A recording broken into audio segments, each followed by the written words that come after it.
अस्मद्गुरुपरमगुरून् यतिवरपूर्णौ सयामुनं रामं पद्माक्षनाथषडजित्सेनेशरमारमापतीन् वन्दे बृन्दावनचरं वल्लवीजनवल्लभं जयन्ती सम्भवं धाम वैजयन्ती विभूषणं वञ्जफलसमयं மாற்ற வந்தோன் வாழ்வியே மண்ணு புகழ் பூதூரான் மணமுகப்போன் வாழ்வியே கஞ்ச திருமங்கை உகப்ப வந்தோன் வாழியே கலியனுரை விடுகொண்ட கருத்துடையோன் வாழியே செஞ்சொல் தமிழ்மறைகள் தெளிந்துரைப்போன் வாழியே திருமலைமால் திருமணியாய் சிறக்க வந்தோன் வாழியே தஞ்ச பரகதியை தந்தருள்வோன் வாழியே செந்தமிழ் தூப்புல் திருவேங்கடவன் வாழியே வஞ்ச பரசமயம் மாற்ற வந்தோன் வாழியே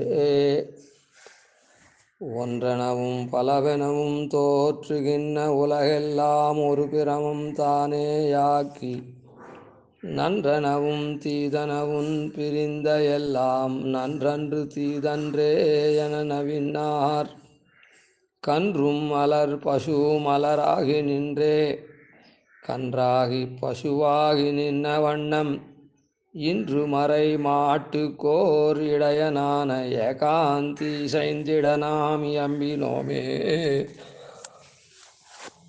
இந்த பாஸ்கர யாதவ மதங்கள்லாம் பேதாபேதத்தை கொண்டிருக்குது அப்படின்னு சொன்னோம். இருளும் ஒளியும் எப்படி ஒன்றுக்கு ஒன்று சேர்ந்துருக்குமோ அதுபோல பேதமாகவும் இருக்குது, பிரபஞ்சம் அபேதமாகவும் இருக்குது அப்படின்னு சொல்லி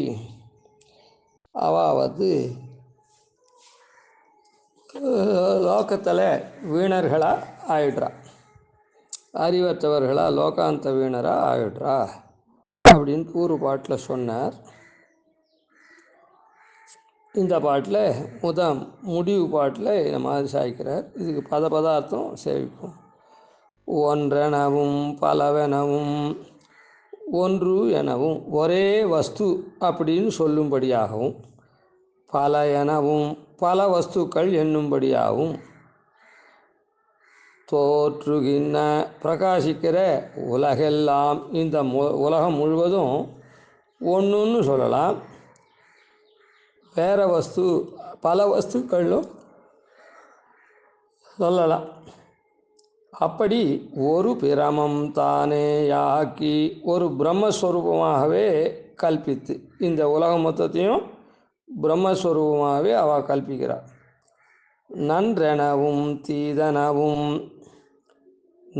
பிரிந்த எல்லாம், இது நல்லது கை கொள்ளத்தக்கது, இது தீயது, இது விலக்கத்தக்கது தக்கது என்று பிரித்த எல்லாம், சாஸ்திரங்கள்னாலே பிரித்து சொல்லப்பட்ட எல்லா வஸ்துக்களும் அதெல்லாம் அவள் என்ன சொல்கிறான்னா, நன்றன்று தீதன்றே என நவினார். கெட்ட வஸ்துவும் இல்லை,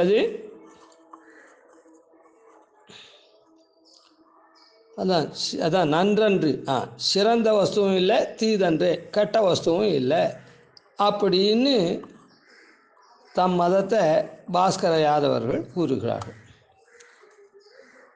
கன்று மலர் பசு மலர் ஆகி நின்றே, கன்றாகவும் ஆகாமல் பசுவும் அலர் ஆகி நின்றே, பசுவாகவும் ஆகாமல் இருந்தே கன்றாகி பசுவாகி, கன்றாகவும் பசுவாகவும் ஆகி நின்ன வண்ணம், நின்ற பிரகாரத்தை இன்று மறைமாட்டுக்கோர், மறைமாடு வேதமாகிய பசுவுக்கு ஓர் இடையனான ஒப்பற்ற இடையனான ஏகாந்தி ஒரே நிலையில் இருக்கிற எம்பெருமான் இசைந்திட திருவுள்ளம் உகப்பும்படி இன்று நாம் இயம்பினோம், இன்று நாம் வெளியிட்டோம் அப்படின்னு சொன்னோம். அதாவது அவள் எல்லாம் சொல்கிறா, உலகம் முழுதும் பேதமாகவும் அபேதமாகவும் தோற்றது தெரியுது அப்படின்னு சொல்கிறான். எப்படி அப்படின்னு சொன்னால், ஒவ்வொரு வஸ்துவும் ஜாதி வியக்தி அப்படின்னு 2 நிலையை கொண்டிருக்குது. ஜாதி அப்படின்னா என்ன அர்த்தம்னா, ஒரே விதமான பல வஸ்துக்கள் இருக்குல்ல. ஒரு குடம்னா பல குடங்கள் இருக்குது, ஒரு நாற்காலினா பல நாற்காலி இருக்குது.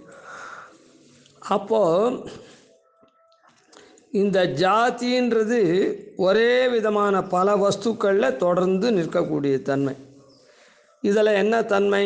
இந்த நாற்காலி இதெல்லாம் 4 கால் உடைய தன்மை இருக்குது. அது என்னது? நாற்காலி. அதில் 4 கால் உடைய தன்மை இருக்குது. இது மொத்தம் நாற்காலி குரூப், நாற்காலி ஜாதி. அதான் ஒரு குரூப்புன்றதுக்கு ஜாதி. அப்போது ஜாதின்றது ஒரே விதமான பல வஸ்துக்களில் தொடர்ந்து நிற்கக்கூடிய தன்மை. வியக்தி அப்படின்னா அது ஒரு வஸ்துவை மாத்திரம் குறிக்கக்கூடியது. பல நாற்காலி, பல குடங்கள் எது வேணால் வச்சுக்கலாம். அதில் தொடர்ந்து நிற்கக்கூடிய தன்மை இருக்குது. நாற்காலின்னு சொல்லக்கூடிய தன்மை அதான் கட்டம்னு சொன்னால் கடத்துவம் அப்படின்னு சொல்லக்கூடிய தன்மை இருக்குது. அதுக்கு ஜாதின்னு பேர். குறிப்பிட்ட ஒரு குடம் இருக்குது, அது வியக்தின்னு பேர். ஏன்னா இது என்னது? ஒரு குடம், வியக்தி. அப்போது ஜாத்தியாக பார்த்தா எல்லாத்துலேயும் கடத்துவம், குடம், எல்லா குடத்துலேயும் அந்த கடத்துவம்ன்ற தன்மை இருக்குது, குடமாகக்கூடிய தன்மை. அதனால் ஒன்றே. ஆனால் இந்த குடம் வேறு, அந்த குடம் வேறு அப்படின்னுச்சே அது வெவ்வேறு. அதனால் கடத்துவம்ன்ற ஒரே தன்மையாக இருக்குது எல்லாத்துலேயும். அது அப்போது அபேதம்.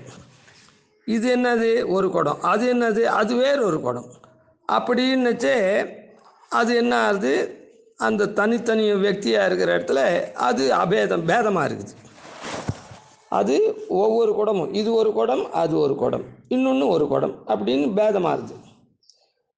ஆனால் அந்த இது மொத்தம் என்னது? குடம். இந்த குடத்தில் எல்லா குடத்துலேயும் இந்த குடங்கள் மொத்தம் இருக்குது. இந்த எல்லா குடங்கள்லேயும் குடத்தோன்ற தன்மை, கடத்தோன்ற தன்மை இருக்குது. ஆனால் அது அபேதம் அப்படின்னு. அதுக்கப்புறம் ஒவ்வொரு வஸ்துவிலையும் உண்டாகும் தன்மைன்னு இருக்குது, அப்புறம் உண்டாக்கும் தன்மைன்னு இருக்குது. அதில் முதல்ல உண்டாக்கக்கூடிய தன்மை இருக்குது, அப்புறம் உண்டாகக்கூடிய தன்மை இருக்குது. ஒரு வஸ்து உண்டாகிறதுக்கு முன்ன, அதாவது இந்த கட்டம்னு வச்சுக்குவோம், இந்த கட்டம் உண்டாகிறதுக்கு முன்ன மண்கட்டியாக இருந்தது. இந்த மண்கட்டி குடம்ன்றத உண்டாக்கக்கூடிய தன்மை இருக்குது. மண்கட்டியிலேருந்து இந்த குடம்ன்றது உண்டாகும் தன்மையாக இருக்குது. சரிதானே? மண்கட்டியிலேருந்து குடம் உண்டாருது. மண்கட்டி தான் குடத்தை உண்டாக்குறது. அதனால் மண்கட்டி தான் குடத்துக்கு காரணம். அதனால் காரணத்தன்மை அப்படின்றது மண்கட்டிக்கு. இந்த குடத்துக்கு மண்கட்டியிலேருந்து உண்டாகக்கூடிய தன்மையானதுனால காரியம். உண்டாகிறதுக்கு முன்ன இருக்கிறது காரணம், காரணப்பொருள். உண்டானா விட்டு காரிய பொருள் அப்படின்னு சொல்கிறோமோ இல்லை. அதனால் மண்கட்டி இருக்குதே, அது காரணத்துவம் உடையதாக இருக்குது. குடம் இருக்குதே, அது காரியத்துவன்றதாக இருக்குது. அதுபோல் இந்த நமக்கு தோன்ற இந்த உலகம் மொத்தம் ஜாதின்னு காரண நிலைமையாக இருக்குது. அப்போ காரண நிலைமையாக இருக்குச்சு, அபேதமாக இருக்குது, எல்லாம் ஒன்றுபட்டதாக இருக்குது. அப்புறம் காரியமாகிடுத்துன்னு வச்சுக்கோம், அப்போது தனித்தனியாக பேதம் உள்ளதாக இருக்குது. ஒவ்வொரு வஸ்துவும் ஒவ்வொரு காரியம் தனித்தனி பேதம் உள்ளதாக இருக்குது. அப்படின்றது ஏற்படாது. அப்போது சொல்கிறா, இப்படி ஆர்த்தனால வெவ்வேறு நிலைகளை கொண்டே இந்த பேதமும் அபேதமும் ஒன்று சேர்வதாக முடியறதுனால வெவ்வேறு நிலைகளினால் தானே காரண நிலையினால் அது அபேதமாக தெரியுது, காரிய நிலையினால் பேதமாக தெரியுது. மொத்தத்தில் ரெண்டும் ஒன்று தானே. அப்போ ஒன்று சேர்றதோ இல்லை. அதாவது மண் கட்டி தான் குடம், அந்த மாதிரி அதுவும் இல்லை. இப்போது குடங்கள் மொத்தம் சேரச்சே குடத்தொன்ற தன்மை இருக்குது, அபேதமாக இருக்குது. ஒவ்வொரு குடமும் பிரிஞ்சோடனே இது ஒரு குடம் அது ஒரு குடன்றதுனால அது பேதமாக இருக்குது. அதனால் ஒரு வஸ்துவில் பேதம் அபேதங்கள் என்ன கொண்டதாக ஆறுதே இல்லை. பேதமும் அபேதமும் ஒன்று சேர்றதா முடிதலால் ஒரே வஸ்துவை பேதம் அபேதங்களை கொண்டதாக ஆகலை. அப்படியே அப்படின்னு சொன்னால் ஜாத்தியும் வெக்தியும் காரணமும் காரியமும் ஒன்றுக்கொன்று ஒன்றுபட்டும் இருக்குது, வேறுபட்டும் நிற்பது. அதனால் அந்த இடத்துல பேதாபேதத்தை கொண்டு தான் சமாதானம் சொல்லிடலாம் அப்படின்னு அவ சொல்கிறான். அதனால் லோகத்தில் இருக்கிற பொருள்லாம் பேதமாகவும் இருக்குது, தனித்தனியே இருக்குச்சே. அது ஜாத்தியில் இருக்குச்சே ஒன்றா இருக்குது, அது அபேதமாக இருக்குது. அதே மாதிரி காரணமாம் தன்மையில் மண்கட்டி ஒன்றா இருக்குது. காரியமான போது அந்த மண்கட்டி 10 குடம் ஆகிடுச்சுன்னா 10 பிரிஞ்சுடுது, அபேதமாக இருக்குது. அதனால் லோகத்தில் இருக்கிறதெல்லாம் பேதமாகவும் இருக்குது, அபேதமாகவும் இருக்குது. இது மொத்தம், இந்த உலகம் மொத்தம் பிரம்மமாகவே இருக்குது அப்படின்னு நான் சொல்கிறேன். இந்த பதார்த்தங்கள், லோகத்தில் இருக்கிற பதார்த்தங்கள்லாம் நல்ல பதார்த்தம், அதாவது கை கொள்ளத்தக்க பதார்த்தம், கை கொள்ள தகாத பதார்த்தம் அப்படின்னு அவன் சொல்கிறான். அது ரெண்டுமே இல்லை. அதாவது நல்ல பதார்த்தமெல்லாம் நல்லதும் இல்லை, தீய பதார்த்தமெல்லாம் தீயனும் இல்லை அப்படின்னு அவள் சொல்கிறான். இப்படி எல்லா பிரமாணங்களுக்கும் விரோதமாக முரண்பட்டு ஒன்றுக்கொன்று சேருவனவாகவும் பேதாபேதங்களோட உலகம் நடைபெறுறது அப்படின்னு பாஸ்கர யாதவ மதத்தர் சொல்கிறார். அதை தான் ஒன்றெனவும் பலவெனவும் தோற்றுகின்ற உலகெல்லாம் ஒரு பிரமம் தானேயாக்கி நன்றெனவும் தீதனவும் பிரிந்த எல்லாம் நன்றன்று தீதன்றே என நவினார். அப்படி இதுக்கு மேலே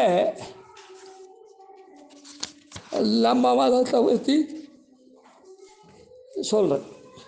கன்று மலர் பசு மலர் ஆகின்னு நம்ம மதத்தில் பேதமாக இருக்கிறது, பிரம்மத்தை காட்டிலும் பேதமாக இருக்கிறது அப்படின்னு சொன்னால் அந்த பேதம்ன்றது சரீரத்தை பற்றின்றது. பிரம்மத்தில் பேதம் கிடையாது, ஆத்மஸ்வரூபத்தில். அபேதம்ன்றது ஆத்மஸ்வரூபத்தை பற்றினது. அதனால் விரோதம் எதுவுமே கிடையாது. ஒரு ஆத்மா பல பேதமாக இருக்கிற சரீரத்து உள்ளே இருக்கலாம். பிரம்மா அதான் பிரம்மமாகப்பட்டது பல சரீரங்கள்லேயும் அது அந்த ஆத்மா பரவி இருக்குது, பிரம்மம் உள்ளே இருக்குது. ஆனால் அது பேதம் இல்லை, ஒரே பிரம்மந்தான். ஆனால் அது பேதமாக தெரியுது என்னது? சரீரம்தான் பல. அதுக்கு உதாரணம் சொல்கிறார். கண்ணன் பசுக்களை மேய்க்கச்சே பிரம்மா என்ன பண்ணார்? பசு கணுக்குட்டிலாம் ஒழிச்சு வச்சுட்டார். கண்ணன் என்ன பண்ணார்? அதுக்கு தானே அத்தனை கணுக்குட்டியாகவும் அத்தனை பசுமாடாகவும் இருந்து எல்லாத்தையும் ஒரு வருஷ காலம் அந்த மாதிரி இருந்தார்னு புராணம் சொல்கிறது. பிரம்மா அப்புறம் பெருமாளை தெரிஞ்சுட்டா அது பண்ணால் ஜனங்களும் அதுக்கப்புறம் பெருமாளை தெரிஞ்சுட்டுது. சரி அப்படின்னு கதை. அதான் அப்படி தானே என்ன பண்ணா, கோபாலர்களை என்ன கண்ணன் வந்து மாட்டெல்லாம் தொலைச்சிட்டான் அப்படின்னு அவள் வருத்தப்படக்கூடாதோ இல்லை, அதுக்காக இவனே மாடாகவும் கண்ணுக்குட்டியாகவும் ஆயிட்டான். அவளுக்கு அது தெரியாத அந்த இந்த மாதிரி நாம் இழந்துட்டோன்றது தெரியாமல் இருக்கிறதுக்கு அப்படி பண்ணான். பிரம்மாவுக்கும் அவன் வந்து எல்லாத்தையும் கவர்ந்துட்டு போயிட்டானே, திருடிட்டு போயிட்டானே, அவனுக்கும் பாடம் கற்பிக்கிறதுக்காக இந்த மாதிரி பண்ணான். அதனால் உண்மையில் பார்த்தா பெருமாள் வந்து பசுவாவோ கண்ணாவோ இல்லை. எம்பெருமானுடைய ஸ்வரூபம் எல்லா வஸ்துக்களையும் காட்டிலும் வேறுபட்டது, விலட்சணமாக இருக்கக்கூடியது. ஆனால் இந்த பசுவாகவும் கண்ணாவும் பெருமாள் எப்படியா ஆனால் அப்படின்னு சொன்னால் அதை போல் சரீரத்தை உண்டு பண்ணிட்டான். ஆனால் எம்பெருமானுடைய ஸ்வரூபத்தில் அந்த தன்மையெல்லாம் கிடையாது. பசுவனுடைய தன்மையோ கண்ணுக்குட்டியினுடைய தன்மையோ அந்த சரீரத்தில் தான். அதனால் உலகத்தில் இருக்கிற வஸ்துக்களை காட்டிலும் வேறுபட்டு நிற்கக்கூடிய எம்பெருமானுடைய ஸ்வரூபம் உலகில் உள்ள வஸ்துக்களோடு ஒன்றுபட்டிருப்பதாக பிரமாணங்கள் கொள்வது. உலகத்தில் உள்ள வஸ்துக்களை காட்டிலும் வேறுபட்டு நிற்கக்கூடிய எம்பெருமானுடைய ஸ்வரூபம் உலகில் உள்ள வஸ்துக்களோடு சேர்ந்து, அதாவது அதெல்லாம் சரீரமாக கொண்டு இந்த உலகத்தில் இருக்கிற வஸ்துலாம் இவன் அதில் ஆத்மா போல விளங்குறான் அப்படின்னு அந்தந்த வஸ்துக்களை தனது சரீரமாக கொண்டிருந்து அதில் ஆந்தர்யாமியாக இருக்கான். அதனால தான் இந்த நம்ம சித்தாந்தத்தில் இந்த மாதிரி சொல்கிறதுனால பாஸ்கர யாதவர்களை போல பேதம் அபேதம் என்ற முரண்பாடை ஒன்றுத்திலேயே இசைய வேண்டிய அம்சம் இல்லை, நமக்கு அவசியம் இல்லை. காரணம் என்னன்னா, பேதம்ன்றது சரீரத்தில், எல்லா சரீரத்தில் இருக்கக்கூடிய அந்தராத்மாவாக இருக்கிற எம்பெருமான் அபேதமாக ஏகரூபனா ஸ்வரூபத்தில் மாறுபாடு இல்லாமல் எல்லா சரீரத்திலையும் இருக்கான், அபேதமாக இருக்கான். அந்த எல்லா அவன் இருக்க சரீரமாக கொண்டிருக்கிற எல்லா சரீரமும் பிரதக்காக தனிப்பட்டு பேதமாக இருக்குது. அதனால் நமக்கு எந்த விதமான நம்ம சித்தாந்தத்தில் இது இல்லை. இதே கண்ணன்ற இடையனாகப்பட்டவன் வேதம்ன்ற பசுவை கறந்து கீதைன்ற பாலமுதத்தை உலகுக்கெல்லாம் கொடுத்தவன். அதனால் அவனுடைய திருவுள்ளம் உகக்குமாறு நம்ம சித்தாந்தத்தை ஸ்தாபித்தோம் அப்படின்னு சாய்க்கிறார். அதான் கன்றும் அலர் பசுவும் அலர். அவன் வந்து கன்றும் இல்லை பசுவும் இல்லை, அப்படி நின்றே கன்றாகி பசுவாகி நின்ற வண்ணம், கண்ணுக்குட்டி சரீரமாகவும் பசுவாக சரீரமாகவும் நின்ற வண்ணம் இருக்க. அப்படி இருக்கக்கூடிய இன்று மறை மாட்டு கோர், மறைனா வேதம், வேதமாகிற மாடு, மாடுன்னா தனம் பசு ரெண்டும். அதனால் அந்த மறை மாட்டுக்கு ஓர் இடையனான அந்த மறை மாடை காப்பாற்றக்கூடியவனானே வேதாந்தி இசைந்திடனாம். அந்த வேதாந்தியா அந்த கீதையை சொன்னானே அதனுடைய சாரமாக அவன் இசைந்திட, அவன் எப்படி கீதையில் சொன்னானோ அதுபோல் நாம் நம்ம சம்பிரதாயத்தை ஸ்தாபித்து சொல்கிறதுனால எம்பெருமான் இசைந்தான். அப்படிப்பட்ட சம்பிரதாயத்தை நாம் இங்கு சொன்னோம், பாஸ்கர யாதவ மதத்தை கண்டித்து அப்படின்னு அர்த்தம். மேலே அடுத்த மதத்தை வையாகரண மதத்தை கண்டிக்கிறார், அதை நாளைக்கு பார்ப்போம். கவிதார்க்கிய சிம்ஹாய கல்யாண குணசாலினே ஸ்ரீமதே வெங்கடேசாய வேதாந்த உரவே நமஹாதிவன் ஷடகோபாதீனிதிவர்யான் பஜேனிஷம் ஸ்ரீரங்கபூருஷடதித்யதீசானபதாஸ்ரயம் ஸ்ரீவத்சவம் சிதலகம் வந்தே ஸ்ரீகிருஷ்ணதேசிகம்.